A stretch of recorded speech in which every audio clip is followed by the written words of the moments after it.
Bom dia. Estamos aí na corrida, né? Todos terminando, né, esse ciclo do curso.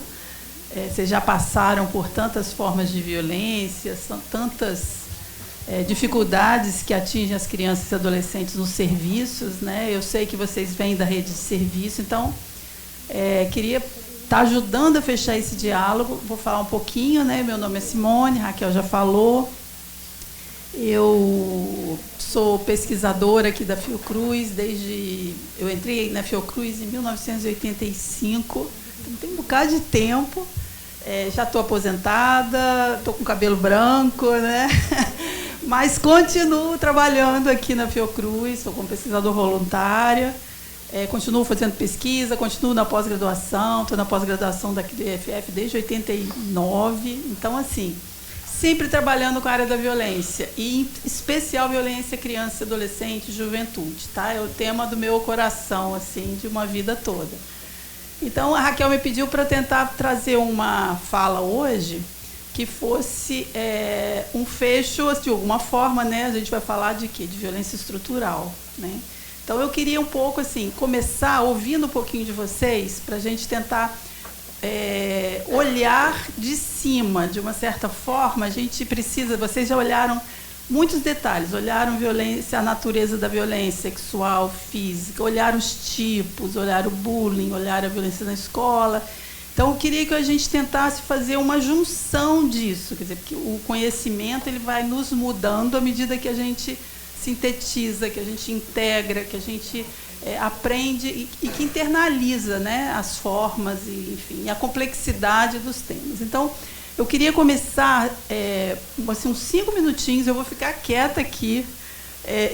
Eu queria, deixa eu ver aqui, eu trouxe aqui, vou deixar circular entre vocês. Não tem muita cópia, porque eu imprimi isso de casa e com tinta meio ruim, mas, assim, tem 4 cópias. Deixa eu ver aqui. Separem aqui para mim, Raquel. Isso, separei. Tem 4 cópias desses dois casos aí, né? Porque tudo que é ruim vira caso. O caso Araceli, o caso Menino Bernardo, né? Então, aqui a gente tem a Sofia, à esquerda, e do lado direito, quem é? É muito recente, né? Virou o caso, é o Vinícius Júnior, nosso jogador que está na Europa, na Espanha. Queria saber, assim, o que é que vocês acham? Quem conhece o caso da Sofia? Quem ouviu falar? Então, tem 4 folhas aí, podem separar, é só para ter uma ideia. Sofia é uma menina de 2 anos e 7 meses, no Mato Grosso do Sul, que com 2 anos e 7 meses ela foi morta. Ela foi morta pelo padrasto, isso foi agora, em janeiro desse ano, em pleno recesso do judiciário. E ela foi morta depois do pai procurar inúmeras vezes o Conselho Tutelar. O Conselho Tutelar mandou para a Justiça devolveu para a Polícia devolveu para o Conselho, enfim. Aí chegou na Justiça, e na Justiça voltou, aí voltou para o Conselho, enfim. Ao final, foi aberto um caso, um processo, e desse processo, essa menina... entrou o recesso judiciário e a menina foi ao posto de saúde. No posto de saúde ela foi 7 vezes na mesma semana, até que morreu em casa. Esse é o relato dessa menina. Esse é um seminário da Folha sobre a violência sexual. Ela foi morta especialmente pelas violências físicas, agressões, fraturas, mas também violência sexual, que a gente não sabe muito bem. E aí eu queria que vocês me dessem, assim, pensassem, né? Eu acho que o caso Vinícius Júnior agora, a questão, ali ele está pendurado numa ponte, né? Enfim, além das falas que são feitas nos estádios contra ele, eu queria um pouco ouvir que tipo de violências que vocês acham nesses casos que podem existir. Deem ideia do que vocês acham. Enquanto isso, tem passado algumas folhas aí que detalham o caso da Sofia, né? Racial. Violência racial, o caso do Vinícius Júnior, né? Bem assim, tá toda a imprensa, essa comoção hoje em dia, a sociedade, enfim.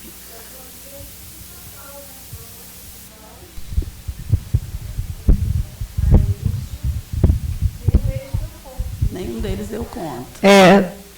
A violência institucional, né? Que nenhum segmento aí deu conta do que estava acontecendo com a Sofia. Acho que é isso. Terrível, né? Isso é uma revolta, esse caso. Muito. Quando eu li, eu salvei, e depois eu quero esquecer isso, eu não dormi esse dia.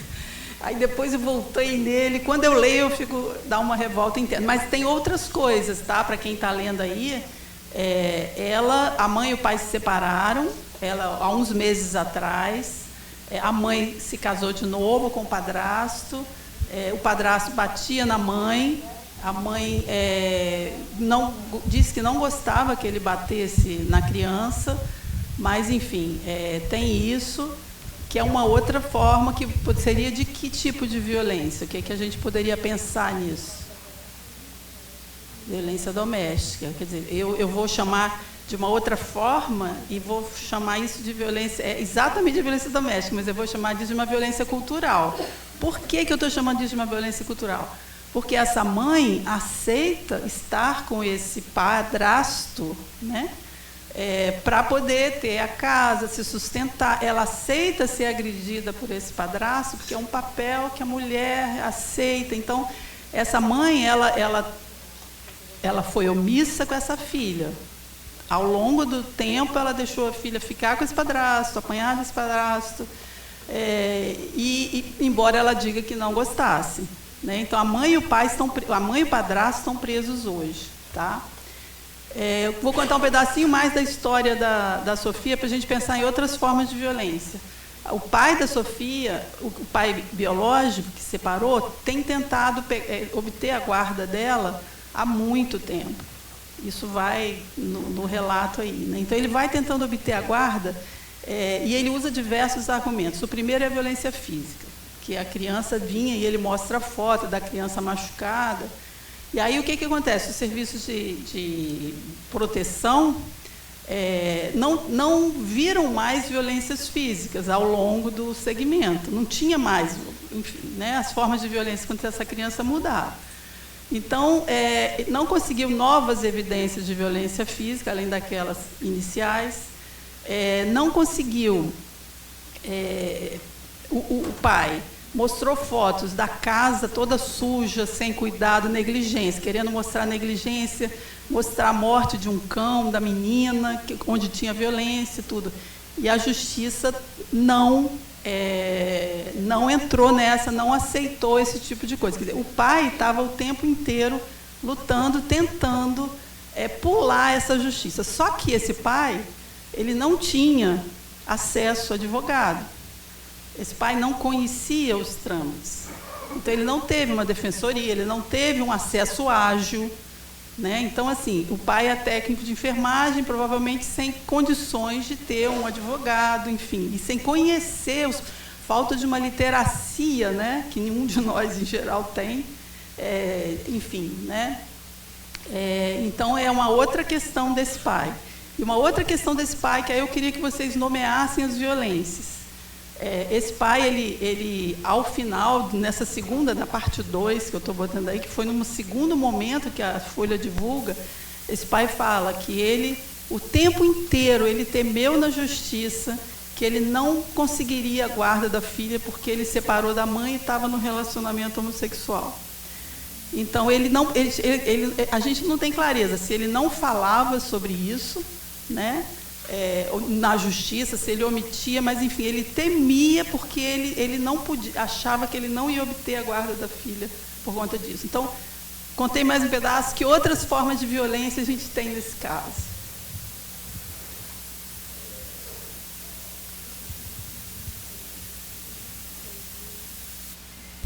Simone, primeiro um privilégio ter você aqui no Instituto, muito obrigado. Eu queria fazer uma observação sobre o outro caso, embora o caso da criança seja mais impactante, inclusive para mim que sou pediatra.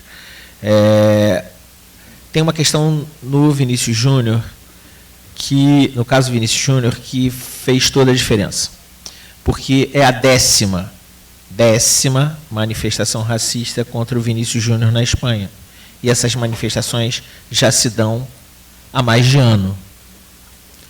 Inclusive com as pessoas criticando até em programas de televisão o fato dele dançar para comemorar gols, o que é extremamente comum por diversos jogadores.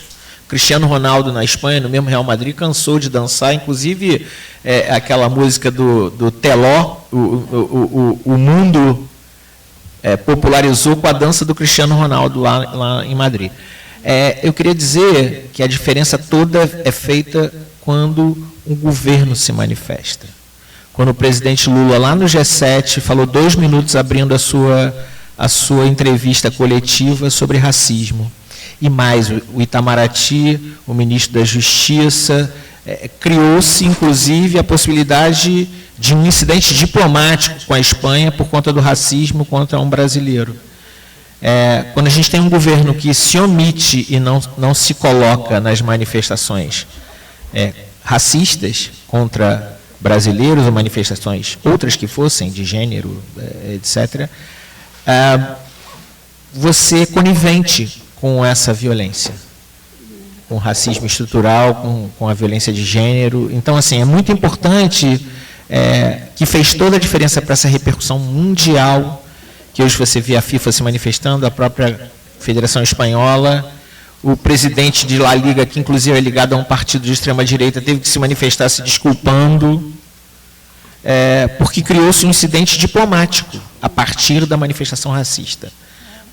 Dependendo de quem reage e de como é a reação, isso mais ou menos, tem mais ou menos impacto e repercussão. Então, é muito importante a gente colocar isso, porque quando um governo se posiciona diplomaticamente contra o racismo, contra a violência de gênero, contra a violência LGBT, contra a violência contra os povos originários, contra diversas formas de violência, a repercussão é muito diferente.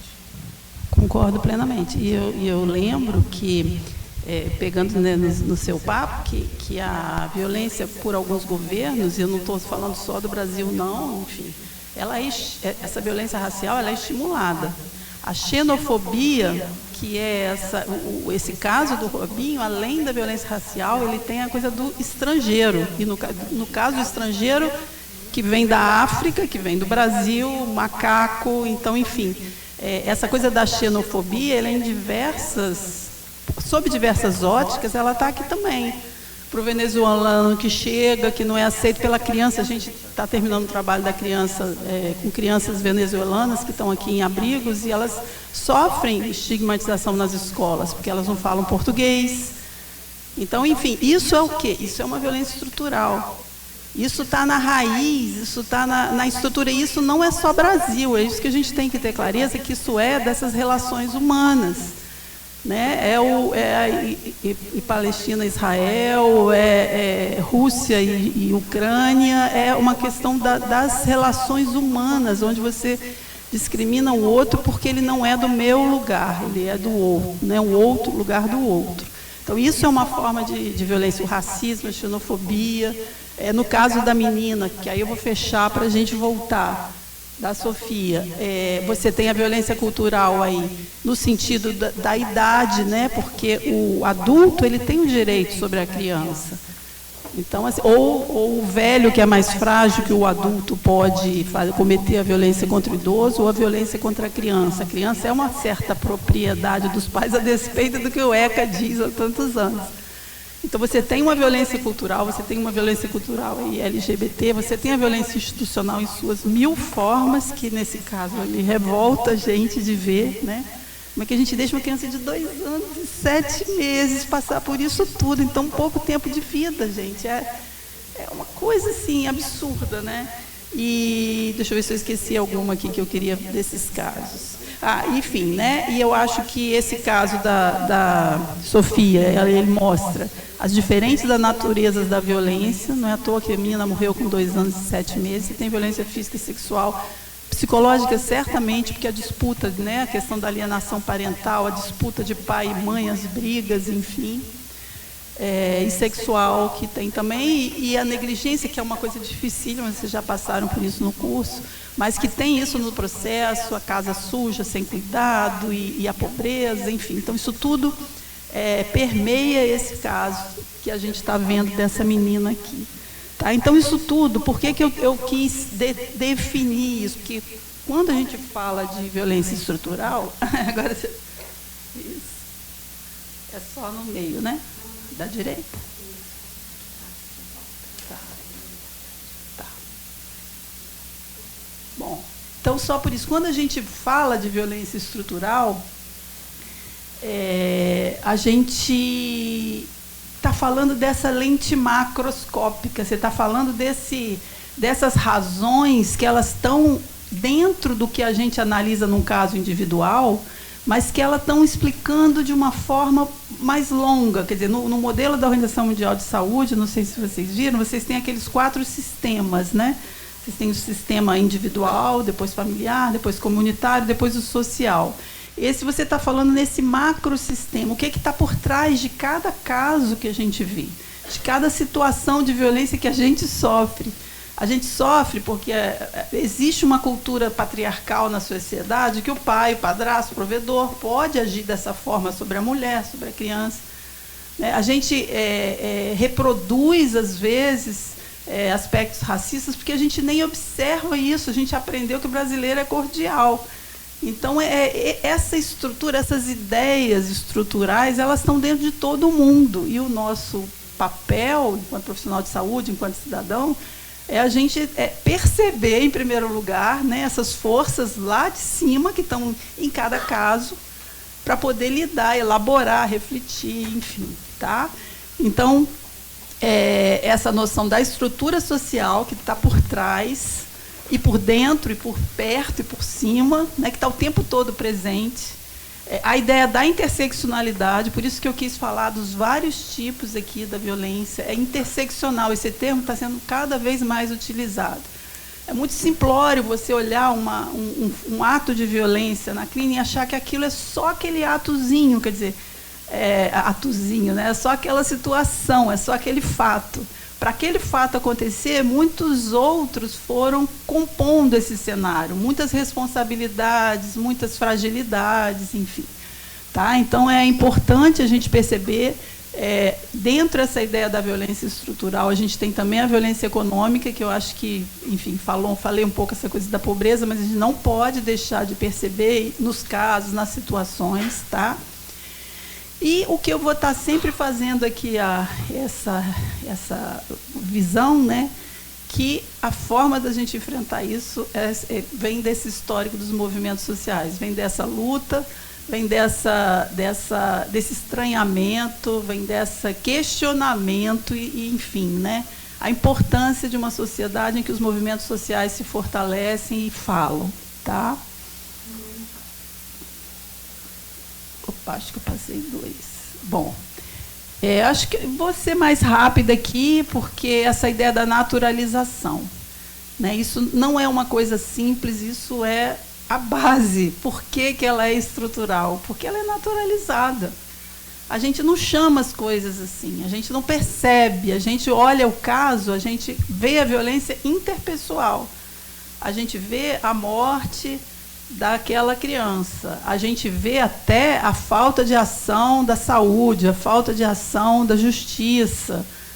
Mas a gente não discute toda a violência estrutural, todos os preconceitos, todas as visões de mundo. Por que esse pai não foi melhor visto? Por que esse pai tinha medo de falar da sua situação conjugal atual? Né? Por que essa criança, a avó chegou aí testemunhar, depois tirou o testemunho? Enfim, né? Então, por que a gente não vê essas estruturas que estão por trás e que são importantes para o caso que a gente está estudando, né? Para a situação?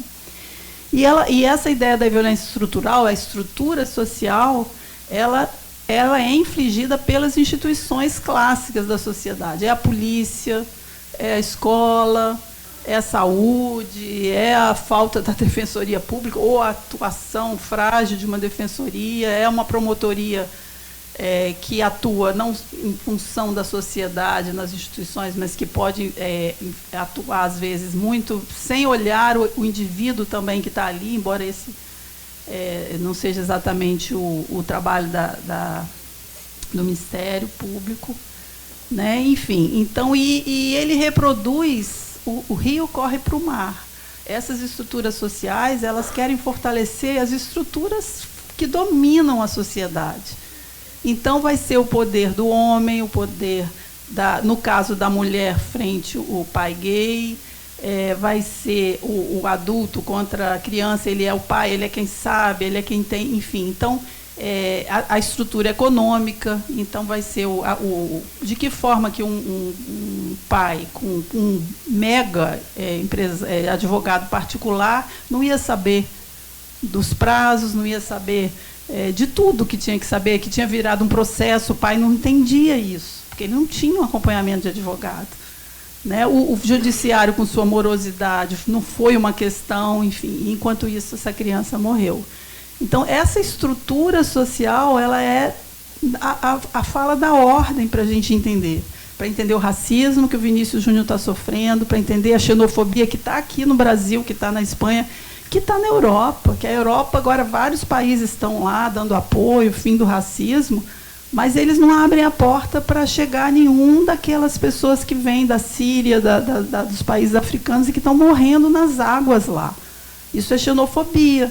Isso é não querer que o estranho entre e você deixa as pessoas morrerem no mar, né, que tem sido a história. Então, isso é uma violência estrutural, e isso é naturalizado, porque para um europeu lá clássico, claro que nem todos os países trabalham assim, a Alemanha tem uma visão mais aberta, e outros lá, enfim. Mas para essa população, ela justifica muito esses atos, porque ela não quer que entre milhares de pessoas na minha cidade naquele dia, e que eu vou perder emprego, eu não vou ter comida. Então, essa visão, essa naturalização, né, essa falta de olhar para aquele ser humano em sofrimento, de empatia com ele, isso não é porque a pessoa é necessariamente ruim. As populações são manipuladas numa visão estrutural de sociedade. Isso é que a violência estrutural é muito inteligente, assim, né?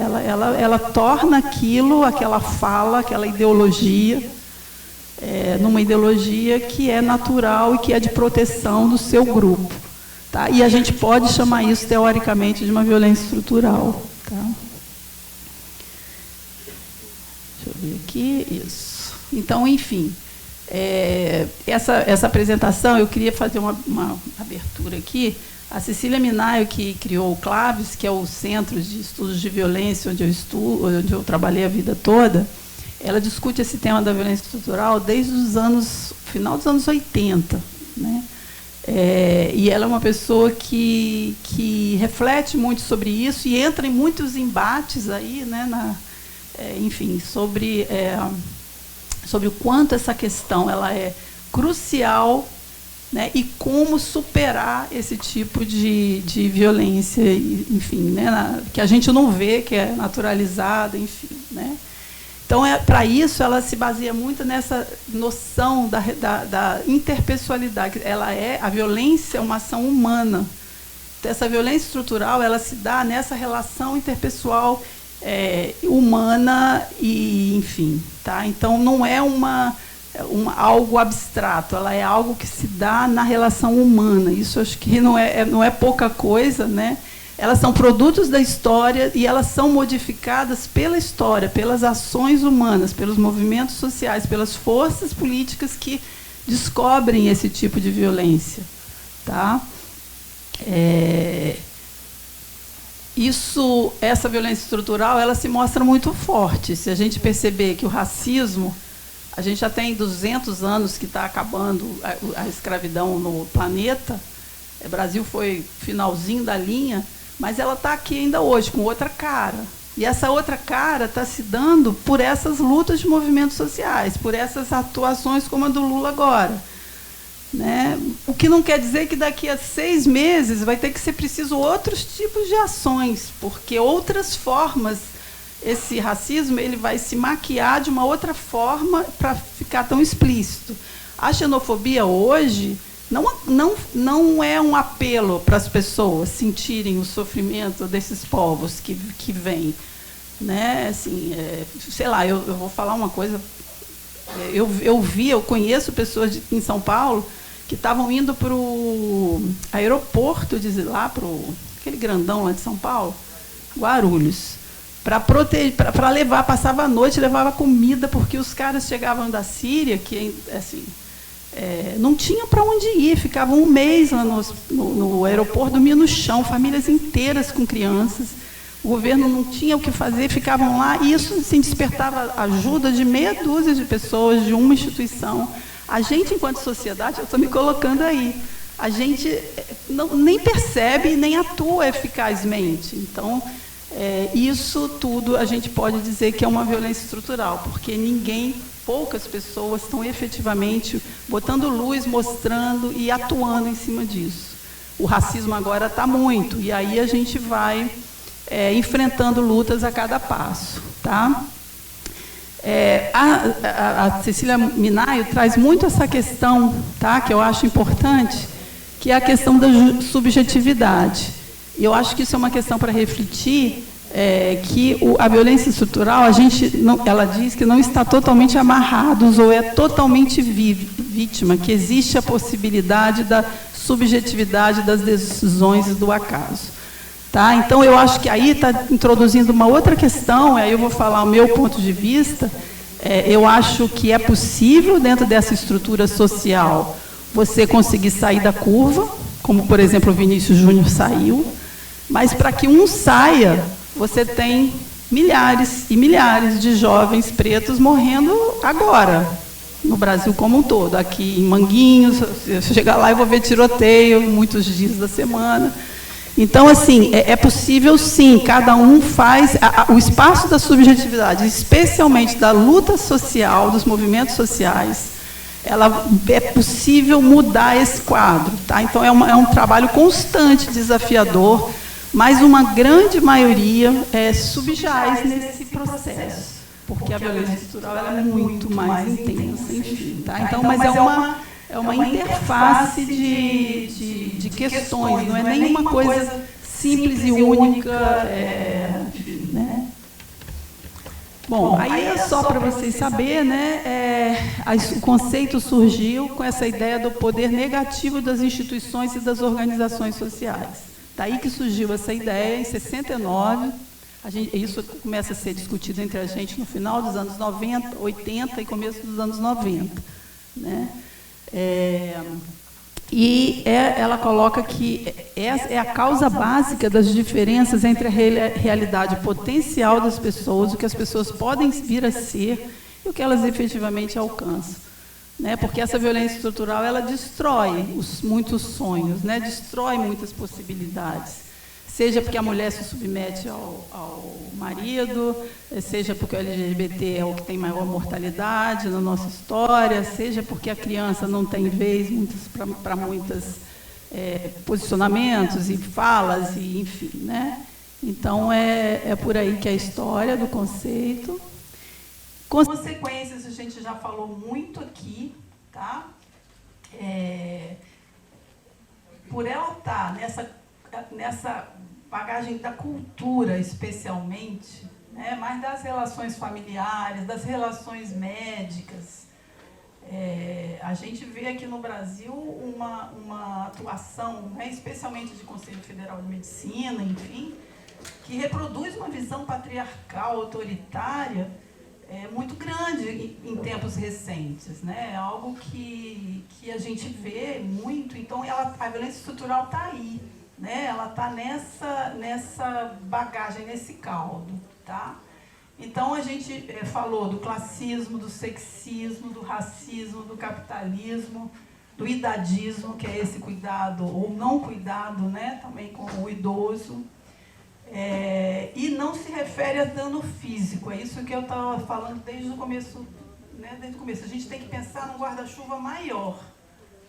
Eu não estou falando aqui da Sofia e da fratura, eu estou falando daquela arcabouço maior que fez com que o pai não conseguisse atendimento, que a saúde não visse as lesões físicas e mandasse para casa, que a advocacia não existisse para esse pai, enfim, tá?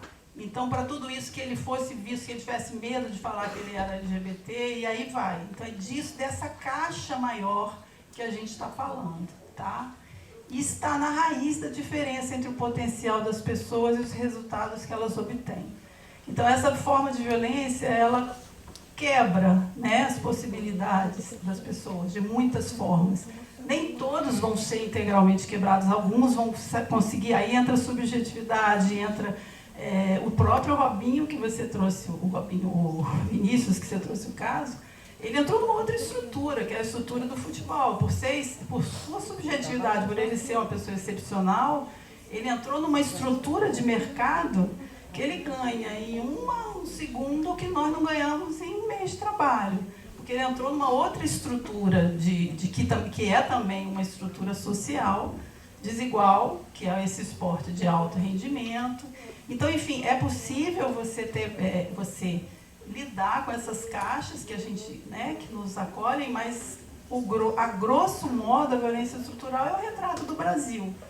É essa população negra que morre, é a mulher que ainda está lá precisando de serviços para serem atendidas, e essa visão que a gente tem de que a criança é posse, né, dos seus pais.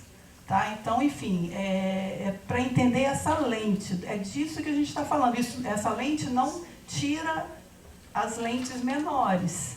Ela só tenta amalgamar, tenta juntar isso, como a estrutura ela é perniciosa. Tá? E não é só a estrutura brasileira. É uma estrutura social estabelecida por esses seres humanos que somos nós, né, com suas muitas fragilidades e também com seus potenciais. Deixa eu ver aqui. Bom, deixa eu ver se eu pulei algum aqui, que eu passo 2 vezes para o negócio funcionar. Males e consequência. Desigualdade, né, essa visão segmentária, visão do meu é melhor, o meu país é melhor, leva à clareza da desigualdade que a gente vive. Então, nos 2 casos que a gente falou, a gente está falando de desigualdades que são criadas por essa estrutura, tá? Impede ou dificulta obter direitos humanos. A gente volta a essa questão dos direitos humanos, como que isso é fundamental.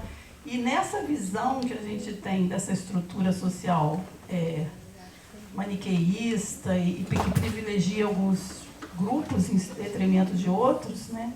Eu esqueço, e a palavra direitos humanos chega a ser considerada né, há alguns anos atrás aqui no Brasil, e por muita gente ainda hoje, é um pecado, né, direito humano para quê? Direito humano para... Enfim. Né, ela potencializa, essa violência estrutural potencializa a segregação dos ambientes das pessoas, né, que a morte de crianças de bala perdida, aqui no Rio, mas enfim, não só, seja considerada banalizada. Né? Então, isso tudo está por conta dessa estrutura nojenta que a gente tem. Bom, então ela leva a fome, desnutrição, esses maus tratos nos serviços públicos. Eu sei que vocês já tiveram um dia para discutir a violência institucional, e nesse caso aí na Sofia, você pode escolher qual foco que você vai ter.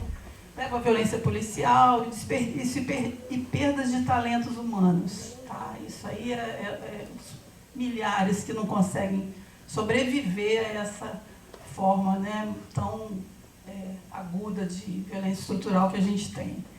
Então, enfim, a exclusão social é o que a gente vê no Brasil, ela separa grupos, ela restringe a possibilidade das crianças de se desenvolverem, enfim. Outro dia a gente vai conversar que atualmente eu estou trabalhando numa perspectiva com crianças aqui de São Gonçalo, com epigenética, como que o meio social altera até o nosso biológico, né? E isso é impressionante, assim, altera os seus hormônios, altera a forma que você reage ao estresse, né? Então, como que há uma interseção e como é preciso botar lentes maiores para entender situações concretas, tá? E não ficar só com uma visão. desigualdades no Brasil. Acho que eu não vou falar mais nisso, meu tempo está chegando lá, né? Enfim, e aí todo esse quadro nos leva a que uma grande parte da população, mulheres, pretos, homossexuais, LGBT de uma forma geral, são os primeiros a ficar à margem, né? Mas, enfim, acho que são distintas formas de exclusão e de desigualdades que a gente tem aqui. Qual é a grande vantagem da gente estar falando aqui hoje sobre isso, né? Indo para a reta final? Para que falar disso? Já que eu, como profissional de saúde, profissional da justiça, o que eu vou poder fazer com essa macroestrutura social? Eu posso atender aquela criança. Né? Então, para que é importante que vocês pensem e reflitam sobre isso? Né? À medida que vocês conseguirem perceber essas diferentes formas de violência estrutural, ela permite que vocês façam análises mais sutis, mais complexas das situações que vocês estão vivendo, aquela família que você está atendendo. Então, tende a que você tire uma força ou uma responsabilidade ou até uma culpa para alguns, estritamente daquele indivíduo. Aquele indivíduo que está ali, aquela criança que está ali em sofrimento na sua frente, aquela família que você está atendendo. Você percebe essas forças e você, por exemplo, num hospital como o Instituto Fernando Figueira, você tem mais possibilidades de trabalhar junto com a assistente social, nossa amiga ali do lado, né, Roseli, e tentar dar apoio, suporte na rede, por mais que essa rede seja falha. A gente tem que, é a parte final, a gente tem que engajar em lutas sociais para ter serviços potentes. Né? Que a gente está muito longe disso, mas a gente precisa e cada um de nós aqui precisa de entrar nessa, é a nossa área de atuação. Né? Então, é trabalhar movimentos sociais pela atuação dos serviços, pela qualidade desse atendimento que é oferecido para essa criança, para essa família, para esse indivíduo. Tá? Então é isso, evidenciar a complexidade das violências. Eu trabalho com violência desde 1989 e cada vez mais eu fico assim, como o quadro da violência, para a gente entender um caso simples, é complexo. Como tem várias facetas, como a gente tem que entender para não cair na facilidade de sair culpando os outros. A gente tem que entender essa complexidade. Então, eu acho que falar de violência estrutural, assim, se puder ficar alguma coisa daqui para frente, eu diria, pensem uma segunda vez quando estiver no atendimento. Olhem essas forças que estão chegando e que estão trazendo aquela situação até você. Né? Enfim, e ajuda a explicar as forças múltiplas e interseccionadas que a reproduzem e que levam à desigualdade. Deixa eu ver aqui. Aqui como reverter, e aí eu acabo, tá? Reverter 100% completamente da trajetória do ser humano, eu pessoalmente, Simone, acho muito, eu diria quase impossível. Faz parte dessa, sei lá, desse estilo, desse jeito, desse ser humano que vive nesse planeta com essa nossa história, investir em desigualdade, investir em segregação. Então, assim, aí é um pouco de um certo, né, negativismo meu, mas eu acho que a gente enfrenta e a gente muda. Mas é uma luta constante. E as facetas da violência estrutural, elas vão mudando com a nossa luta. Então, é por isso que eu acho assim, importante, o que você falou no começo, a fala do presidente. Né? Dá uma mudança, no caso, para esses outros países lá, para a Liga, fazer ação. Mas não é uma fala só que faz uma mudança. A violência estrutural, ela é muito arraigada. Então, ela é uma necessidade, um enfrentamento diário nos movimentos sociais de base, nos movimentos sociais da saúde, da rede intersetorial. A gente tem que estar sempre... enfim, é daí que a gente muda essa cara que a violência estrutural tem. Provavelmente ela vai ficando igual, vai tira algumas chaves assim, muito duras, né, que a gente tem dentro da gente. Pensem que a violência estrutural está dentro de todos. Eu acho que, para mim, isso é fundamental. Não é só o outro. Não é só o outro que é xenófobo. A gente também tem uma perspectiva que a gente não está... Eu não estou engajada em nenhum movimento, ninguém dá conta de tudo, mas o que eu quero dizer é que essa visão nos foi dada, a gente precisa de entender e lutar contra ela. Enfim, né? E aí nos seus diversos lados, na criança, no idoso, na pessoa com deficiência, precisa de ter investimentos e ações, enfim, tá? E aí são muitas outras. A luta contínua do racismo, que não vai, assim, minorar tão rápido, a gente tem que sempre enfrentar, movimento social, posicionamento de pessoas, instituições, enfim, né? Engajamento na área do direito. A gente precisa de valorizar a perspectiva dos direitos. A gente não pode entrar nessa ideia errônea de que direitos são para alguns, direitos é para proteger bandido ou o que seja. Então, acho que assim, a perspectiva dos direitos tem que ser valorizada por cada um de nós no seu atendimento, enfim, tá? Essa ideia, né, de que o sujeito, ele pode, numa mesma estrutura social, nasce um Robinho. O Robinho que já está com problema na justiça, mas nasce um Vinícius, que era quem eu queria falar. Mas nasce enquanto quantos Vinícius estão morrendo a cada instante por essa violência estrutural. Tá? Então, assim, para mim, essa é a pior forma de violência, ela precisa de estar na nossa prioridade do nosso óculos para enxergar as situações que a gente lida. É o contrário da prática cotidiana do profissional de saúde, que olha aquele caso, olha aquela pessoa e vê ali a violência de um contra o outro, enfim, né? As marcas físicas, a violência sexual. A gente precisa, enquanto profissional de saúde, ter esse olhar de toda essa estrutura que nos faz, às vezes, atender mal, às vezes atender bem, às vezes deixar passar uma Sofia pela nossa vista, né? Não interagir com a rede, não buscar uma rede melhor, uma rede mais forte. Então, é um pouco essa perspectiva da violência estrutural que eu acho importante de ter cada um na sua vida, enfim, na sua luta diária, no seu enfrentamento. É teoria junto com prática, tá, gente? A gente tem que conhecer melhor para trabalhar melhor, para ser um humano melhor na criação do seu filho, enfim, na reunião da escola.